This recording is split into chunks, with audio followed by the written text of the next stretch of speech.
Hola a todos y a todas, ¿cómo están? Bueno, espero que la calidad del video sea mejor con respecto al anterior. Simplemente lo que vamos a hacer acá es un repaso de lo que ya empezamos a ver esta semana, que tiene que ver con cantidades, tasas, índices y porcentajes. Esto es a modo de suplemento, ¿sí? Que todo lo pueden encontrar no solo en la plataforma, en el aula virtual, sino también en el libro, en el capítulo 5. Así que bueno, demos comienzo. ¿Cómo podemos organizar los datos extraídos de una encuesta o de un censo? ¿Y por qué querríamos organizarlo? ¿De qué sirve? Vayamos a un ejemplo concreto. El reporte matutino de ayer a la mañana del coronavirus en Argentina decía lo siguiente. El total de casos confirmados en Argentina es de 3.031, de los cuales 145 fallecieron. Respecto a los confirmados, 863 son importados, 1.293 son contactos estrechos de casos confirmados, 576 son casos de circulación comunitaria y el resto se encuentra en investigación epidemiológica. Bien, fíjense que están los datos crudos, por decirlo de alguna manera, solo presentados numéricamente.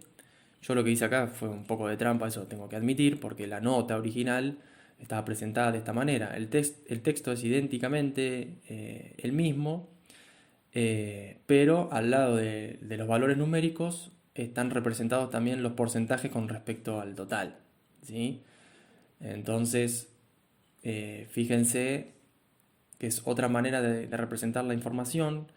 No sé con cuál de las dos se sienten más cómodos, con cuál de las dos maneras de representar la información es la que sienten que les brinda más información, más allá de que es lo mismo, fíjense, la información brindada es la misma, pero la manera de presentarla es un poco diferente. El porcentaje ayuda quizás a, a concientizar un poco más los valores numéricos, como acercarlos un poco más.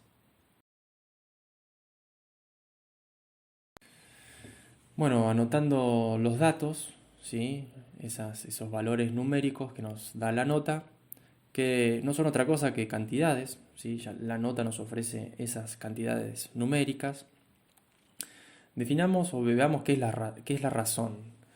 La razón es el cociente o es la división entre dos cantidades particulares, estableciendo una relación entre ellas, ¿sí? Por ejemplo, ahí, bueno, yo lo que hice es, bueno, dividir o obtener la razón, mejor dicho, entre el número de contactos estrechos y el número total de censos, o el número por circulación comunitaria y los números en investigación, etcétera. Luego podemos trabajar también con la tasa, que la tasa es una razón también y tiene asociada sí o sí una unidad. Ahora, ¿qué significa esa unidad? Supongamos que nosotros queremos calcular la cantidad de personas contagiadas por contactos estrechos cada 1.000 individuos.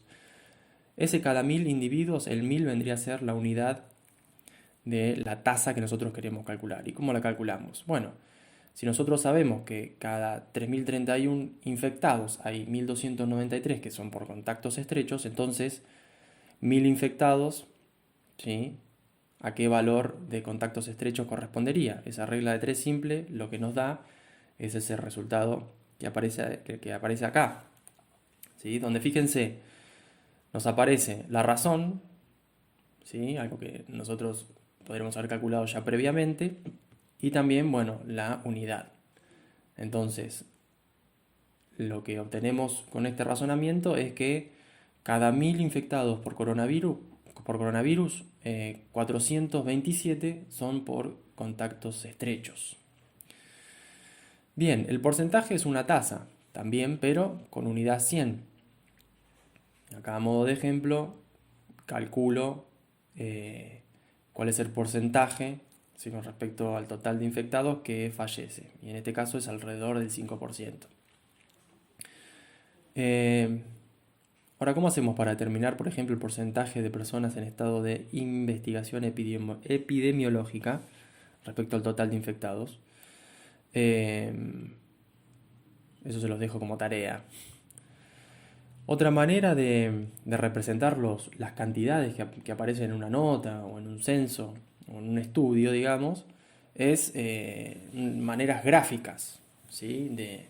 de ordenar esa información. Y una de ellas es el gráfico de barras, como se muestra acá, donde tenemos que cada barra, en este caso, va a corresponder a cómo se contagió la persona, si es un caso importado, si es un caso de contacto estrecho por circulación comunitaria o si dentro de esos casos están en investigación, todavía no se sabe.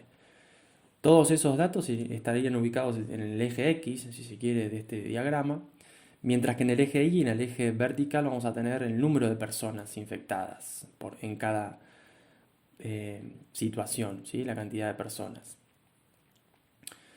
Otra manera también de representarlo es el gráfico circular, ¿sí? Donde el 100% del gráfico vendrían a ser la cantidad de infectados y los colores o las porciones que están ahí, bueno, es dentro de esos contagiados, bueno, cómo se contagió la persona. Fíjense que yo no estoy poniendo acá el número de fallecidos. ¿Por qué no estoy poniendo el número de fallecidos? ¿Tiene sentido ponerlo en este gráfico? Ahora, bueno, ¿cómo calculamos esas porciones? ¿Sí? Necesariamente tenemos que trabajar acá con ángulos. ¿Sí? Ahora, ¿cómo determinamos el ángulo de cada porción? Por ejemplo, supongamos que queremos saber el ángulo asociado con el número de casos importados. Bueno, haciendo una regla de 3 simples, sabiendo que el total, los 3031, son los 360 grados, es el gráfico completo, los 863 vendrían a ser 102,5 grados. ¿Sí?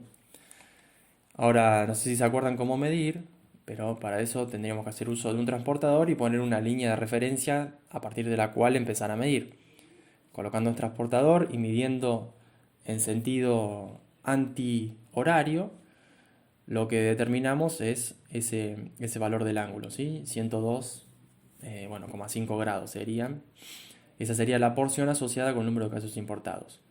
Para determinar la porción angular de los casos en investigación, por ejemplo, empezamos a medir a partir de donde terminamos, ¿sí? Es decir, en este caso la línea negra la ubicaríamos en forma vertical y empezaríamos a medir desde la porción verde toda la porción azul, ¿sí? También en sentido antihorario en este caso. También tenemos las tablas que son de mucha ayuda, ¿sí? Donde también la información es organizada. En el capítulo 5 del libro se van a encontrar con tablas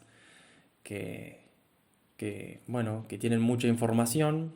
La idea es que traten de desmenuzar todo eso para ir comprendiendo bien qué significa cada columna, cada fila de la tabla, cómo están relacionados.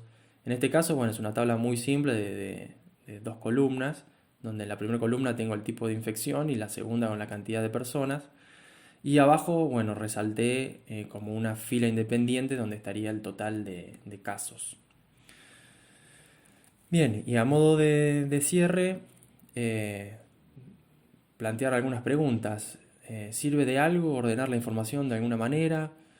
¿Cuál de todas las formas te resultó más útil a la hora de interpretar la información?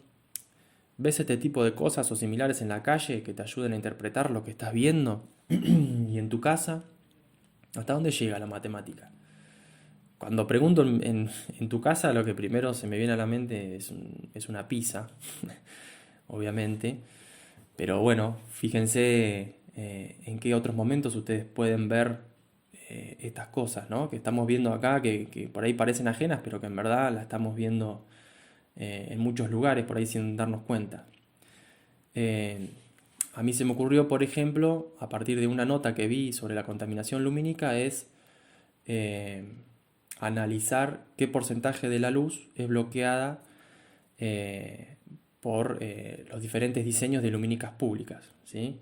Este gráfico yo lo saqué de esa nota, que ahí está la fuente, y lo que está haciendo hincapié acá es abajo, digamos en la parte inferior del gráfico, en la mitad inferior, tenemos los diferentes tipos de diseño de luminaria y arriba cómo es el impacto en el cielo nocturno.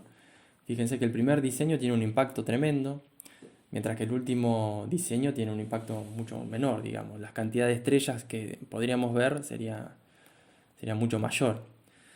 Entonces, Eh, Concentrándonos un poco en la luminaria, fíjense, eso lo podemos asociar con algo, podemos determinar qué porcentaje de la luz es bloqueada en cada diseño. Claramente en el primero la luz, toda la luz es transmitida hacia todas las direcciones, o sea que no hay luz bloqueada. Pero a medida que vamos avanzando en los diseños, fíjense que aparece una porción de la luz que está bloqueada. ¿Se animan a decir a ojo cuánto es ese porcentaje de luz bloqueada?